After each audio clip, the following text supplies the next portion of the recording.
The House of the Seven Gables by Nathaniel Hawthorne. Chapter 17. The Flight of Two Owls. Summer as it was, the east wind set poor Hepzibah's few remaining teeth chattering in her head, as she and Clifford faced it, on their way up Pyncheon Street and towards the centre of the town. Not merely was it the shiver which this pitiless blast brought to her frame, although her feet and hands especially had never seemed so death-cold as now, but there was a moral sensation, mingling itself with the physical chill and causing her to shake more in spirit than in body. The world's broad bleak atmosphere was all so comfortless.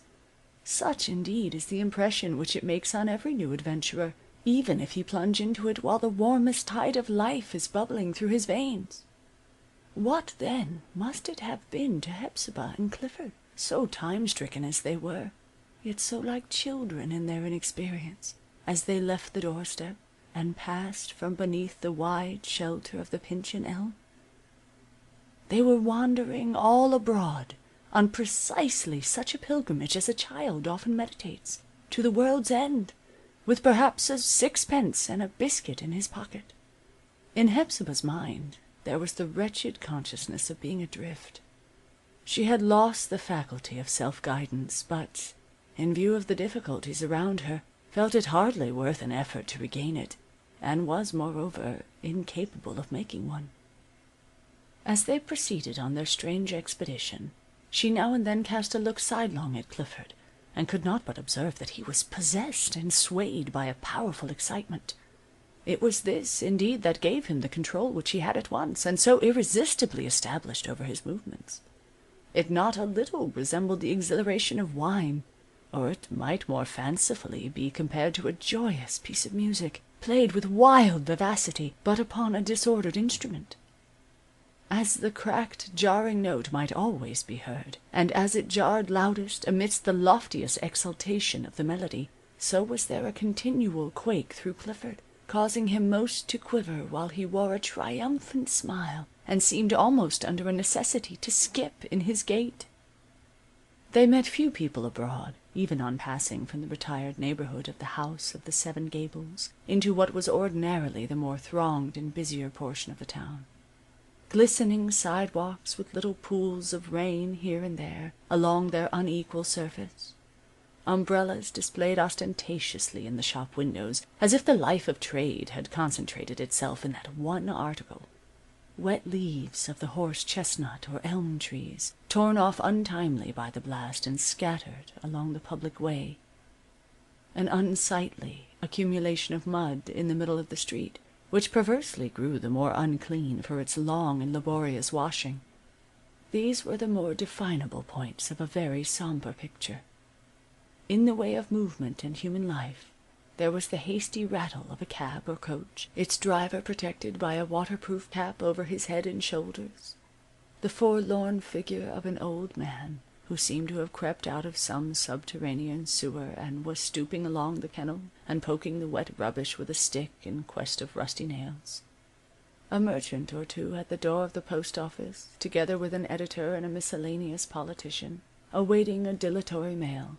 A few visages of retired sea captains at the window of an insurance office, looking out vacantly at the vacant street, blaspheming at the weather, and fretting at the dearth as well of public news as local gossip.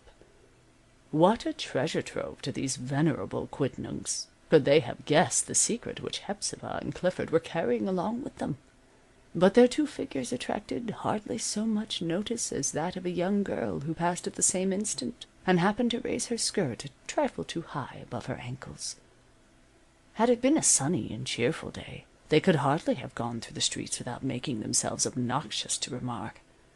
Now, probably, they were felt to be in keeping with the dismal and bitter weather, and therefore did not stand out in strong relief as if the sun were shining on them, but melted into the gray gloom, and were forgotten as soon as gone. Poor Hepzibah! Could she have understood this fact, it would have brought her some little comfort, for, to all her other troubles, strange to say, there was added the womanish and old maiden-like misery arising from a sense of unseemliness in her attire. Thus she was fain to shrink deeper into herself, as it were, as if in hope of making people suppose that there was only a cloak and hood, threadbare and woefully faded, taking and airing in the midst of the storm, without any wearer. As they went on, the feeling of indistinctness and unreality kept dimly hovering round about her, and so diffusing itself into her system that one of her hands was hardly palpable to the touch of the other. Any certainty would have been preferable to this. She whispered to herself again and again, "Am I awake? Am I awake?" and sometimes exposed her face to the chill spatter of the wind for the sake of its rude assurance that she was. Whether it was Clifford's purpose, or only chance, had led them thither, they now found themselves passing beneath the arched entrance of a large structure of grey stone. Within there was a spacious breadth, and an airy height from floor to roof, now partially filled with smoke and steam which eddied voluminously upward and formed a mimic cloud region over their heads. A train of cars was just ready for a start. The locomotive was fretting and fuming like a steed impatient for a headlong rush, and the bell rang out its hasty peal, so well expressing the brief summons which life vouchsafes to us in its hurried career. Without question or delay, with the irresistible decision, if not rather to be called recklessness, which had so strangely taken possession of him, and through him of Hepzibah, Clifford impelled her towards the cars, and assisted her to enter. The signal was given. The engine puffed forth its short, quick breaths, the train began its movement, and, along with 100 other passengers, these two unwonted travellers sped onward like the wind. At last, therefore, and after so long estrangement from everything that the world acted or enjoyed, they had been drawn into the great current of human life, and were swept away with it, as by the suction of fate itself. Still haunted with the idea that not one of the past incidents, inclusive of Judge Pyncheon's visit, could be real, the recluse of the Seven Gables murmured in her brother's ear, "Clifford, Clifford, is not this a dream?" "A dream, Hepzibah?" repeated he, almost laughing in her face. "On the contrary, I have never been awake before." Meanwhile, looking from the window, they could see the world racing past them. At one moment they were rattling through a solitude, the next a village had grown up around them. A few breaths more, and it had vanished, as if swallowed by an earthquake. The spires of meeting-houses seemed set adrift from their foundations. The broad-based hills glided away.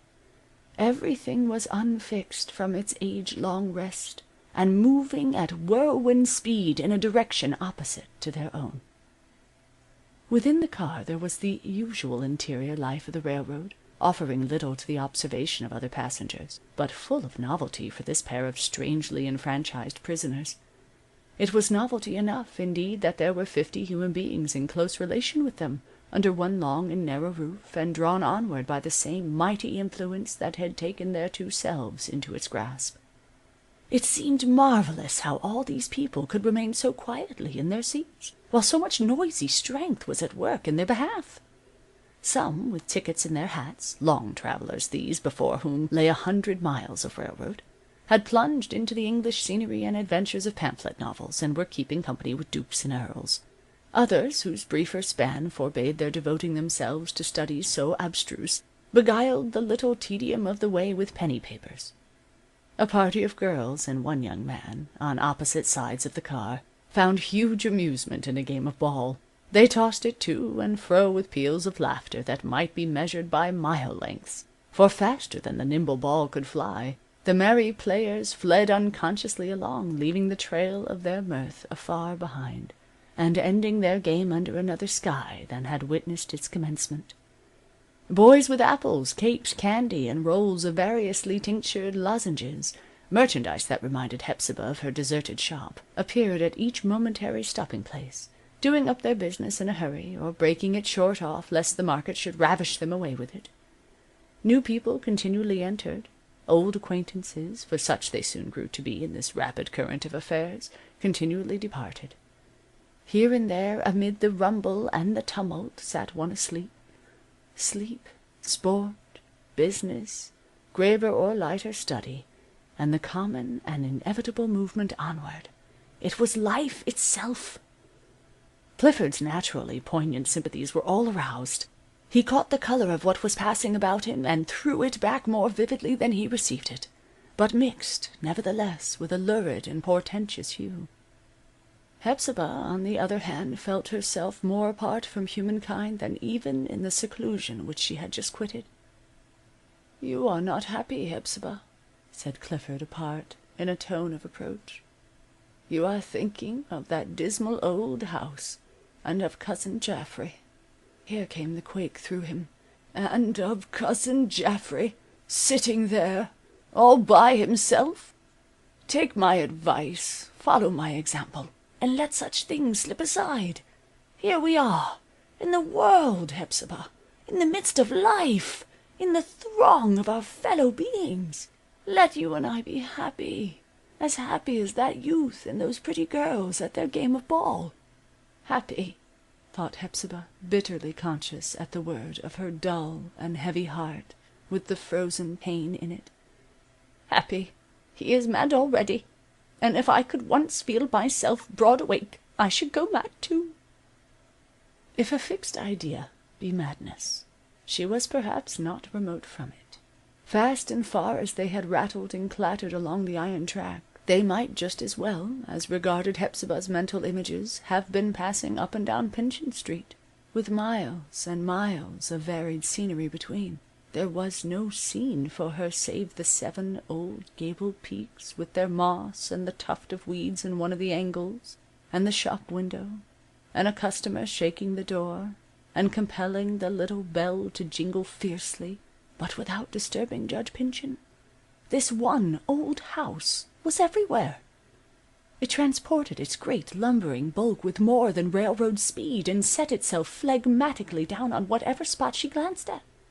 The quality of Hepzibah's mind was too unmalleable to take new impressions so readily as Clifford's. He had a winged nature. She was rather of the vegetable kind, and could hardly be kept long alive if drawn up by the roots. Thus it happened that the relation heretofore existing between her brother and herself was changed. At home she was his guardian. Here Clifford had become hers, and seemed to comprehend whatever belonged to their new position with a singular rapidity of intelligence. He had been startled into manhood and intellectual vigor, or at least into a condition that resembled them, though it might be both diseased and transitory. The conductor now applied for their tickets, and Clifford, who had made himself the purse-bearer, put a bank-note into his hand, as he had observed others do. "For the lady and yourself?" asked the conductor. "And how far?" "As far as that will carry us," said Clifford. "It is no great matter. We are riding for pleasure merely." "You choose a strange day for it, sir," remarked a gimlet-eyed old gentleman on the other side of the car, looking at Clifford and his companion as if curious to make them out. "The best chance of pleasure in an easterly rain, I take it, is in a man's own house, with a nice little fire in the chimney." "I cannot precisely agree with you," said Clifford, courteously bowing to the old gentleman, and at once taking up the clue of conversation which the latter had proffered. "It had just occurred to me, on the contrary, that this admirable invention of the railroad, with the vast and inevitable improvements to be looked for, both as to speed and convenience, is destined to do away with those stale ideas of home and fireside, and substitute something better." "In the name of common sense," asked the old gentleman rather testily, "what can be better for a man than his own parlor and chimney corner?" "These things have not the merit which many good people attribute to them," replied Clifford. "They may be said, in few and pithy words, to have ill-served a poor purpose. My impression is that our wonderfully increased and still increasing facilities of locomotion are destined to bring us around again to the nomadic state. You are aware, my dear sir, you must have observed it in your own experience, that all human progress is in a circle, or, to use a more accurate and beautiful figure, in an ascending spiral curve. While we fancy ourselves going straight forward, and attaining at every step an entirely new position of affairs, we do actually return to something long ago tried and abandoned, but which we now find etherealized, refined, and perfected to its ideal. The past is but a coarse and sensual prophecy of the present and the future. To apply this truth to the topic now under discussion, in the early epochs of our race, men dwelt in temporary huts of boughs and branches as easily constructed as a bird's nest, and which they built, if it should be called building, when such sweet homes of a summer solstice rather grew than were made with hands, which nature, we will say, assisted them to rear where fruit abounded, where fish and game were plentiful, or, most especially, where the sense of beauty was to be gratified by a lovelier shade than elsewhere, and a more exquisite arrangement of lake, wood, and hill. This life possessed a charm which, ever since man quitted it, has vanished from existence, and it typified something better than itself. It had its drawbacks, such as hunger and thirst, inclement weather, hot sunshine, and weary and foot-blistering marches over barren and ugly tracts that lay between the sites desirable for their fertility and beauty. But in our ascending spiral we escape all this. These railroads, could but the whistle be made musical and the rumble and the jar got rid of, are positively the greatest blessing that the ages have wrought out for us. They give us wings. They annihilate the toil and dust of pilgrimage. They spiritualize travel. Transition being so facile, what can be any man's inducement to tarry in one spot? Why, therefore, should he build a more cumbrous habitation than can readily be carried off with him? Why should he make himself a prisoner for life in brick and stone and old worm-eaten timber, when he may just as easily dwell, in one sense, nowhere, in a better sense, wherever the fit and beautiful shall offer him a home? Clifford's countenance glowed as he divulged this theory.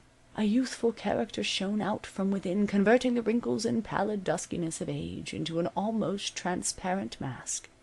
The merry girls let their ball drop upon the floor and gazed at him. They said to themselves, perhaps, that before his hair was gray, and the crow's feet tracked his temples, this now decaying man must have stamped the impress of his features on many a woman's heart. But alas, no woman's eye had seen his face while it was beautiful. "I should scarcely call it an improved state of things," observed Clifford's new acquaintance, "to live everywhere and nowhere." "Would you not?" exclaimed Clifford with singular energy. "It is as clear to me as sunshine, were there any in the sky, that the greatest possible stumbling blocks in the path of human happiness and improvement are these heaps of bricks and stones, consolidated with mortar, or hewn timber, fastened together with spike nails, which men painfully contrive for their own torment, and call them house and home. The soul needs air, a wide sweep and frequent change of it. Morbid influences in a thousand-fold variety gather about hearths and pollute the life of households. There is no such unwholesome atmosphere as that of an old home, rendered poisonous by one's defunct forefathers and relatives. I speak of what I know. There is a certain house within my familiar recollection, one of those peaked gable, there are 7 of them, projecting storied edifices such as you occasionally see in our older towns, a rusty, crazy, creaky, dry-rotted, dingy, dark, and miserable old dungeon, with an arched window over the porch, and a little shop-door on one side, and a great melancholy elm before it. Now, sir, whenever my thoughts recur to this 7-gabled mansion, the fact is so very curious that I must needs mention it, immediately I have a vision or image of an elderly man, of remarkably stern countenance, sitting in an oaken elbow-chair, dead, stone dead, with an ugly flow of blood upon his shut bosom. Dead, but with open eyes. He taints the whole house, as I remember it. I could never flourish there, nor be happy, nor do nor enjoy what God meant me to do and enjoy." His face darkened, and seemed to contract and shrivel itself up, and wither into age. "Never, sir," he repeated. "I could never draw cheerful breath there." "I should think not," said the old gentleman, eyeing Clifford earnestly and rather apprehensively. "I should conceive not, sir, with that notion in your head." "Surely not," continued Clifford, "and it were a relief to me if that house could be torn down or burnt up, and so the earth be rid of it, and grass be sown abundantly over its foundation. Not that I should ever visit its site again, for, sir, the farther I get away from it, the more does the joy, the lightsome freshness, the heart leap, the intellectual dance, the youth, in short, yes, my youth, the more does it come back to me. No longer ago than this morning I was old. I remember looking in the glass and wondering at my own gray hair, and the wrinkles, many and deep, right across my brow, and the furrows down my cheeks, and the prodigious trampling of crow's feet about my temples. It was too soon. I could not bear it. Age had no right to come. I had not lived. But now do I look old? If so, my aspect belies me strangely, for, a great weight being off my mind, I feel in the very heyday of my youth, and the world in my best days before me. I trust you may find it so, said the old gentleman, who seemed rather embarrassed, and desirous of avoiding the observation which Clifford's wild talk drew on them both. You have my best wishes for it. For heaven's sake, dear Clifford, be quiet, whispered his sister. They think you mad. Be quiet yourself, Hepzibah, returned her brother. No matter what they think, I am not mad. For the first time in 30 years, my thoughts gush up, and find words ready for them. I must talk, and I will. He turned again toward the old gentleman, and renewed the conversation. Yes, my dear sir, said he. It is my firm belief and hope that these terms of roof and hearthstone, which have so long been held to embody something sacred, are soon to pass out of men's daily use and be forgotten. Just imagine for a moment how much of human evil will crumble away with this one change. What we call real estate, the solid ground to build a house on, is the broad foundation on which nearly all the guilt of this world rests. A man will commit almost any wrong. He will heap up an immense pile of wickedness, as hard as granite, and which will weigh as heavily upon his soul to eternal ages, only to build a great, gloomy, dark-chambered mansion for himself to die in, and for his posterity to be miserable in. He lays his own dead corpse beneath the underpinning, as one may say, and hangs his frowning picture on the wall, and after thus converting himself into an evil destiny, expects his remotest great-grandchildren to be happy there. I do not speak wildly. I have just such a house in my mind's eye. Then, sir, said the old gentleman, getting anxious to drop the subject, you are not to blame for leaving it. Within the lifetime of the child already born, Clifford went on, all this will be done away. The world is growing too ethereal and spiritual to bear these enormities a great while longer. To me, though, for a considerable period of time I have lived chiefly in retirement, and know less of such things than most men, even to me the harbingers of a better era are unmistakable. Mesmerism, now, will that effect nothing, think you, towards purging away the grossness out of human life? All a humbug, growled the old gentleman. These rapping spirits that little Phoebe told us of the other day, said Clifford, what are these but the messengers of the spiritual world, knocking at the door of substance? And it shall be flung wide open. A humbug again, cried the old gentleman, growing more and more testy at these glimpses of Clifford's metaphysics. I should like to rap with a good stick on the empty pates of the dolts who circulate such nonsense. Then there is electricity, the demon, the angel, the mighty physical power, the all-pervading intelligence, exclaimed Clifford. Is that a humbug too? Is it a fact, or have I dreamt it, that by means of electricity the world of matter has become a great nerve, vibrating thousands of miles in a breathless point of time? Rather, the round globe is a vast head, a brain instinct with intelligence, or shall we say it is itself a thought, nothing but thought, and no longer the substance which we deemed it? If you mean the telegraph, said the old gentleman, glancing his eye toward its wire alongside the rail track, it is an excellent thing, that is, of course, if the speculators in cotton and politics don't get possession of it. A great thing, indeed, sir, particularly as regards the detection of bank robbers and murderers. I don't quite like it in that point of view, replied Clifford. A bank robber, and what you call a murderer, likewise has his rights, which men of enlightened humanity and conscience should regard in so much the more liberal spirit, because the bulk of society is prone to controvert their existence. An almost spiritual medium like the electric telegraph should be consecrated to high, deep, joyful, and holy missions. Lovers, day by day, hour by hour, if so often moved to do it, might send their heart-throbs from Maine to Florida with some such words as these: I love you forever. My heart runs over with love. I love you more than I can. And again, at the next message, I have lived an hour longer and love you twice as much.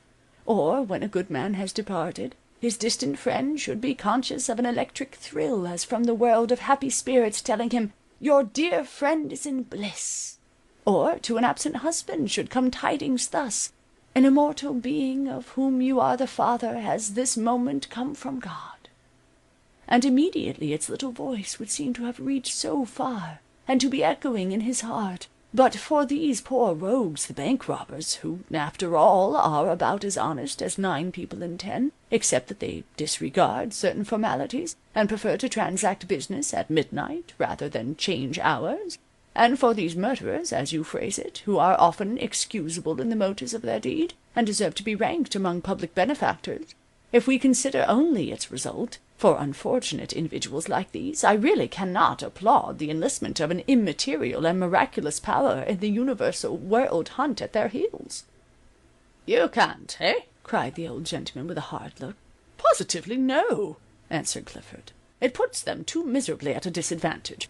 For example, sir, in a dark, low, cross-beamed, panelled room of an old house, let us suppose a dead man sitting in an arm-chair with a blood-stain on his shirt-bosom, and let us add to our hypothesis another man issuing from the house, which he feels to be overfilled with the dead man's presence, and let us lastly imagine him fleeing, heaven knows whither, at the speed of a hurricane, by railroad. Now, sir, if the fugitive alight in some distant town, and find all the people babbling about that self-same dead man whom he has fled so far to avoid the sight and thought of, will you not allow that his natural rights have been infringed? He has been deprived of his city of refuge, and, in my humble opinion, has suffered infinite wrong." "You are a strange man, sir," said the old gentleman, bringing his gimlet eye to a point on Clifford, as if determined to bore right into him. "I can't see through you." "No, I'll be bound you can't," cried Clifford, laughing. "And yet, my dear sir, I am as transparent as the water of Moll's well. But come, Hepzibah, we have flown far enough for once. Let us alight as the birds do and perch ourselves on the nearest twig, and consult whither we shall fly next." Just then, as it happened, the train reached a solitary way station. Taking advantage of the brief pause, Clifford left the car and drew Hepzibah along with him. A moment afterwards the train, with all the life of its interior, amid which Clifford had made himself so conspicuous an object, was gliding away at the distance, and rapidly lessening to a point which in another moment vanished. The world had fled away from these 2 wanderers. They gazed drearily about them. At a little distance stood a wooden church black with age, and in a dismal state of ruin and decay, with broken windows, a great rift through the main body of the edifice, and a rafter dangling from the top of the square tower. Farther off was a farmhouse in the old style, as venerably black as the church, with a roof sloping downward from the 3-story peak to within a man's height of the ground. It seemed uninhabited. There were the relics of a woodpile, indeed, near the door, but with grass sprouting up among the chips and scattered logs. The small raindrops came down aslant. The wind was not turbulent, but sullen and full of chilly moisture. Clifford shivered from head to foot. The wild effervescence of his mood, which had so readily supplied thoughts, fantasies, and a strange aptitude of words, and impelled him to talk from the mere necessity of giving vent to his bubbling up gush of ideas, had entirely subsided. A powerful excitement had given him energy and vivacity. Its operation over, he forthwith began to sink.